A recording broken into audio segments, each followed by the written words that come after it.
ನಮಸ್ಕಾರ ಕರುನಾಡು, ನಾನ್ ನಿಮ್ಮ ಸೈಕಲ್ ಮಿತ್ರ ಮಾತಾಡ್ತಿದ್ದೀನಿ. ಇವತ್ತು ನಾವು ರಿವ್ಯೂ ಮಾಡೋದಿಕ್ಕೆ ಒಂದು ಒಳ್ಳೆ ಸೈಕಲ್ ಸಿಕ್ಕಿದೆ. ನಾವು ಮಾಡೋ ಕೆಲಸ ಬೇರೆ ಆಗಿರ್ಬೋದು, ರಿವ್ಯೂ ಮಾಡೋ ಸೈಕಲ್ಸ್ ಬೇರೆ ಆಗಿರ್ಬೋದು, ಆದ್ರೆ ವ್ಯಕ್ತಿ ಒಂದೇ, ಆಲೋಚನೆ ಒಂದೇ. ಏನಂತ್ಯ? ನಾವು ಈ ಸೈಕಲ್ ನ ರಿವ್ಯೂ ಮಾಡಕ್ ಬಂದಿರೋ ಟೈಮ್ ಬಂದು ನೋಡಿ 1:41 ಆಗ್ತಿದೆ ಟೈಮು. ಈ ಟೈಮ್ ಅಲ್ಲಿ ಬಿಸ್ಲೇ ಕಾಣಿಸ್ತಿಲ್ಲ ನಮ್ ಬೆಂಗಳೂರಲ್ಲಿ. ನಮ್ ಬೆಂಗಳೂರು ವೆದರ್ ನಂತೂ ಎಸ್ಟಿಮೇಟ್ ಮಾಡೋದಿಕ್ಕೆ ಆಗಲ್ಲ.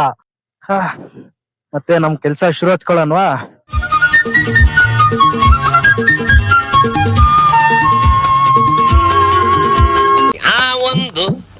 ಎರಡು ಮೂರು ಬಾಗಿಲು.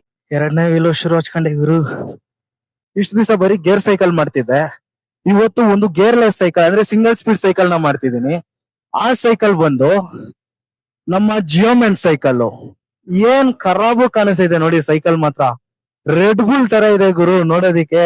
Red Bull gives you wings. ಗುರು, ಇದೊಂದು ಸಿಂಗಲ್ ಸ್ಪೀಡ್ ಸೈಕಲ್ ಆಗಿರ್ಬೋದು, ಗೇರ್ಲೆಸ್ ಇರ್ಬೋದು, ಆದ್ರೆ ಯಾವ ಗೇರ್ ಸೈಕಲ್ಗೂ ಕಡಿಮೆ ಇಲ್ಲ. ಇದು ಫುಲ್ ಸ್ಟೀಲ್ ಬಾಡಿಲ್ ಬರುತ್ತೆ. ರೆಡ್ ಕಲರ್ ಎದ್ದು ಕಾಣಿಸುತ್ತೆ. ರೋಡ್ ಅಲ್ಲಿ ಹೋಗ್ತಿದ್ರೆ ನಿಮ್ ಸೈಕಲ್ ಹೈಲೈಟ್ ಆಗಿ ಕಾಣಿಸುತ್ತೆ. ಹೊಸ ಬೆಳಕು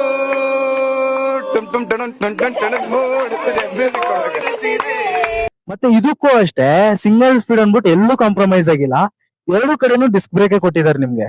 ಮತ್ತೆ ಇದೊಂದು ಅಡ್ಜಸ್ಟಬಲ್ ಸೀಟ್ ಆಗಿರುತ್ತೆ. ಗುರು, ಸೀಟ್ ಮಾತ್ರ ನಾನು ಇಷ್ಟು ದಿವಸ ನೋಡಿರೋ ಸೈಕಲ್ಸ್ ಬೇರೆ. ಈ ಸೈಕಲ್ ಮಾತ್ರ ಹೆವಿ ಸ್ಪಾಂಜಿ ಆಗೈತೆ ಸೀಟು. ಕಂಫರ್ಟ್ ಇರುತ್ತೆ ಗುರು ತುಳಿಬೇಕಾದ್ರೆ ಮಾತ್ರ. ಜಿಯೋಮನ್ ಅವರು ಯಾವ್ದೇ ರೀತಿ ಬೇರೆಯವ್ರ ಹತ್ರ ಕೊಲಾಬ್ ಮಾಡೋದಿಕ್ ಹೋಗಿಲ್ಲ. ಹ್ಯಾಂಡಲ್ ಬಾರ್ ಅವ್ರದೇ ಆದಂತ ಓನ್ ಕಂಪ್ನಿ ಕಡೆಯಿಂದ ಮಾಡಿಸ್ಕೊಂಡಿದ್ದಾರೆ. ಈ ತರದ್ ಮಾಡ್ಲು ಕರ್ನಾಟಕದಲ್ಲಿ ಒಬ್ರೇನೋ, ನಿಮ್ ಜಗ್ಗಾರ್ ಯಾರು ಅವರಪ್ಪ? ಇದೊಂದೇ ಮಾಸ್ಟರ್ ಪೀಸ್. ಮತ್ತೆ ವೀಲ್ಸ್ ನೋಡು ಗುರು, ಎಷ್ಟು ಸಖತ್ತಾಗಿದೆ. ಈ ಕಾಣಿಸ್ತಿರೋ ಟೈರ್ಸ್ ಬಂದು ಹಾಟೆಕ್ಸ್ ಕಂಪ್ನಿ ಕಡೆಯಿಂದ ಮಾಡಿಸಿರೋದು ನೈಲಾನ್ ಟೈರ್ಸ್ ಆಗಿರುತ್ತೆ. ಈ ಟೈರ್ಸ್ ನಾರ್ಮಲ್ ಟೈರ್ಸ್ ಗಿಂತ ಸ್ವಲ್ಪ ಡಿಫ್ರೆಂಟ್ ಆಗಿರುತ್ತೆ. ಈ ಟೈರ್ಸ್ ಎಲ್ಲ ನಿಮ್ಗೆ ಅಷ್ಟು ಈಸಿಯಾಗಿ ಹಾಳಾಗೋದಿಲ್ಲ. ಮತ್ತೆ ಗ್ರಿಪ್ಪು ಅಷ್ಟೇ ಸಖತ್ತಾಗಿರುತ್ತೆ. ಇದು ಅಷ್ಟೇ ನಿಮ್ಗೆ ಅಲ್ಯೂಮಿನಿಯಂ ರಿಮ್ ಬರುತ್ತೆ. ಮತ್ತೆ ರಿಫ್ಲೆಕ್ಷನ್ಸ್ ಕೊಟ್ಟಿದ್ದಾರೆ ನೋಡಿ, ನೈಟ್ ಟೈಮ್ ನಿಮ್ಗೆ ಈಸಿ ಆಗುತ್ತೆ ರಿಫ್ಲೆಕ್ಷನ್ಸ್ ಇರೋದ್ರಿಂದ. ಸಖತ್ತಾಗಿದೆ ಗುರು ಟೈರ್ಸ್ ಕೂಡ. ಬನ್ನಿ ಒಂದ್ಸರಿ ಜಿಯೋಮನ್ ಅವ್ರ ಲೋಗೋ ಹೇಗಿದೆ ಅಂತ ಚೆಕ್ ಮಾಡೋಣ. ವಾ, ಸಖತ್ತಾಗಿದೆ ಲೋಗೋ ಮಾತ್ರ. ನೋಡಿ ಜಿ ಅಂತ ಕೊಟ್ಟಿದ್ದಾರೆ. ಸಖತ್ ಕ್ಯೂಟ್ ಅನ್ನೋದಕ್ಕಿಂತ ಒಂಥರ ಫೀಲ್ ಸಖತ್ತಾಗಿದೆ. ಗ್ಯಾಂಗ್ಸ್ಟರ್ ಫೀಲ್ ಅಲ್ಲಿ ಕೊಟ್ಟಿದ್ದಾರೆ.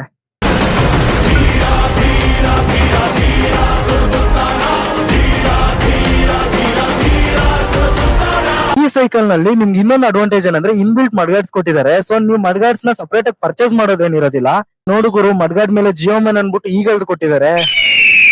ಸಖತ್ತಾಗಿದೆ. ಪೆಡಲ್ ನೋಡು ಗುರು, ಎಷ್ಟು ವೈಡ್ ಇದೆ. ನಿಮ್ದು ಎಷ್ಟೇ ದೊಡ್ಡ ಕಾಲ ಆದ್ರೂ ಆರಾಮಾಗಿ ಇದಕ್ ಸರಿ ಹೋಗುತ್ತೆ. ಗ್ರಿಪ್ಗೂ ಅಷ್ಟೇ ಕೆಲವೊಂದು ಪಾರ್ಟ್ಸ್ ನ ಇಲ್ಲಿ ಕೊಟ್ಟಿದ್ದಾರೆ. ಸಖತ್ತಾಗಿದೆ. ಮತ್ತೆ ಈ ಸೈಕಲ್ದು ಹ್ಯಾಂಡಲ್ ಬಾರ್ ನೋಡಿ ಎಷ್ಟು ವೈಡ್ ಇದೆ ಅಂತ. ನೀವು ಆರಾಮಾಗಿ ಹಿಡ್ಕೊಂಡು ರೈಡ್ ಮಾಡ್ಬೋದು. ಅಲ್ಯೂಮಿನಿಯಂ ಬ್ರೇಕ್ ಲಿವರ್ಸ್ ಆಗಿರುತ್ತೆ. ಸೊ ನಿಮ್ಗೆ ಒಂಥರ ಕಂಫರ್ಟ್ ಇರುತ್ತೆ ಬ್ರೇಕ್ಸ್ ಹಿಡಿಬೇಕಾದ್ರೆ ಎಲ್ಲ. ಡಿಸ್ಕ್ ಬ್ರೇಕ್ಸ್ ಆಗಿರೋದ್ರಿಂದ ನಿಮ್ಗೆ ಫೀಲ್ ಒಂಥರ ಚೆನ್ನಾಗಿರುತ್ತೆ ಓಡಿಸ್ಬೇಕಾದ್ರೆ. ಇಷ್ಟೆಲ್ಲಾ ಫೀಚರ್ಸ್ ಐತೆ ಅಂದ್ಮೇಲೆ ಸುಮ್ನೆ ಯಾಕಿರೋದು, ಬನ್ನಿ ಒಂದ್ ರೈಡ್ ಹೋಗಿ ಬರೋಣ. Let's go for a ride, man. What do you say? Guys, riding ಎತ್ಕೊಂಡು ಹೋಗ್ತಾ ಇದೀನಿ ಸೈಕಲ್ ನ. ನಾವು ಗೇರ್ ಸೈಕಲ್ಸ್ ನ ಅಪ್ಪಲ್ ಟ್ರೈ ಮಾಡಿದೀವಿ, ಆದ್ರೆ ಸಿಂಗಲ್ ಸ್ಪೀಡ್ ಸೈಕಲ್ ನ ಫಸ್ಟ್ ಟೈಮ್ ಟ್ರೈ ಮಾಡ್ತಿರೋದು. ಬನ್ನಿ ಅದು ಒಂದು ಎಕ್ಸ್ಪೀರಿಯನ್ಸ್ ಹೇಳ್ಬಿಡ್ತೀನಿ ನಿಮ್ಗೆ. ಸರಿ ಬಿಡು. ಈ ಎಪ್ಸನ್ ಅನ್ಕೊಂಡೆ, ಆದ್ರೆ ಸಿಂಗಲ್ ಸ್ಪೀಡ್ ಆಗಿರೋದ್ರಿಂದ ಆಗ್ತಿಲ್ಲ ನನ್ ಕೈಯಲ್ಲಿ. ತಳ್ಕೊಂಡು ಹೋಗೋದು ಯಾಕೆ, ಇಲ್ಲ ಯೂಟರ್ನ್ ತಗೊಂಡು ಮತ್ತೆ ಶೋರೂಮ್ ಹತ್ರ ಹೋಗೋಣ ಬನ್ನಿ. ಆಯ್ತು ಬಿಡು. ಗೈಸ್, ತುಳಿಯೋದಕ್ಕೆ ಏನಕ್ಕೆ ಕಷ್ಟ ಆಗ್ತಿದೆ ಅಂತ ಅನ್ಕೊಂಡೆ. ಸೀಟು ಸ್ವಲ್ಪ ಹೈಟ್ ಡೌನ್ ಇತ್ತು, ಈಗ ಹೈಟ್ ಮಾಡ್ಕೊಂಡಿದೀನಿ. ಅದಕ್ಕೆ ಆಗ್ಲೇ ನಂಗೆ ಕಂಫರ್ಟ್ ಇರ್ಲಿಲ್ಲ ತುಳಿಯೋದಿಕ್ಕೆ. ಬರೀ ಇಂತದೆಯಾ ಸೈಕಲ್ ನಾನು ಸ್ವಲ್ಪ ಆಗ್ಲೇನೆ ಸೀಟ್ ಹೈಟ್ ಮಾಡ್ಕೋಬೇಕಿತ್ತು. ಸಖತ್ ಸ್ಪೀಡ್ ಹೋಗ್ತಿದೆ. ಡೌನ್ ಅಲ್ಲಿ ಮಾತ್ರ ಸಖತ್ ಸ್ಮೂತ್ ಇದೆ. ಬ್ರೇಕ್ಸ್ ಅಷ್ಟೇ ಗುರು, ಡಿಸ್ಕ್ ಬ್ರೇಕ್ ಇರೋದ್ರಿಂದ ಸಖತ್ತಾಗಿ ಅನಿಸ್ತೈತೆ ಬ್ರೇಕ್ಸ್ ಹಿಡಿಯೋದಿಕ್ಕೆ. ಸೀಟ್ ಕಂಫರ್ಟ್ ಮಾತ್ರ ಸಖತ್ತಾಗೈತೆ ಕುತ್ಕೊಳ್ಳೋದಿಕ್ಕೆ. ಬಿಟ್ರೆ ಸೈಕಲ್ ಮೇಲೆನೆ ಇದ್ಬಿಡೋಣ ಅನಿಸ್ತೈತೆ, ಅಷ್ಟು ಚೆನ್ನಾಗೈತೆ ಸೀಟ್ ಕ್ವಾಲಿಟಿ ಮತ್ತೆ ಸ್ಪಾಂಜಿನೆಸ್ ಸಖತ್ತಾಗೈತೆ. ಆಯ್ತು, ಆಮೇಲೆ ಗುರು, ಸಸ್ಪೆನ್ಷನ್ ಮಾತ್ರ ಸಖತ್ತಾಗೈತೆ.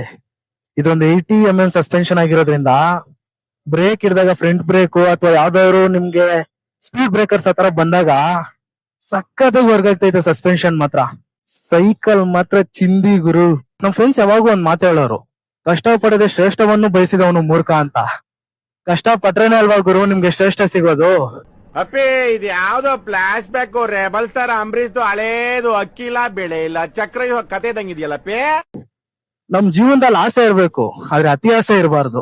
ಆಸೆಯೇ ದುಃಖಕ್ಕೆ ಮೂಲ, ಅಸೂಯೆ ಒಳ್ಳೇದಲ್ಲ, ಬೆಳ್ಳಗೆ ಇರೋದೆಲ್ಲ ಹಾಲಲ್ಲ, ಇಲ್ಲಿ ಯಾರು ಮೇಲಲ್ಲ. ಗುರು, ಇಲ್ಲಿ ನಾವು ಬರೀ ಸೈಕಲ್ ಕ್ಲೀನ್ ಮಾಡ್ತಿಲ್ಲ, ವ್ಯಾಲ್ಯೂ ಇನ್ಪುಟ್ಸ್ ನ ಇನ್ಪುಟ್ ಮಾಡಿ ವ್ಯಾಲ್ಯೂಬಲ್ ಔಟ್ಪುಟ್ಸ್ ನ ಎಕ್ಸ್ಟ್ರಾಕ್ಟ್ ಮಾಡ್ಕೋತಾ ಇದೀವಿ.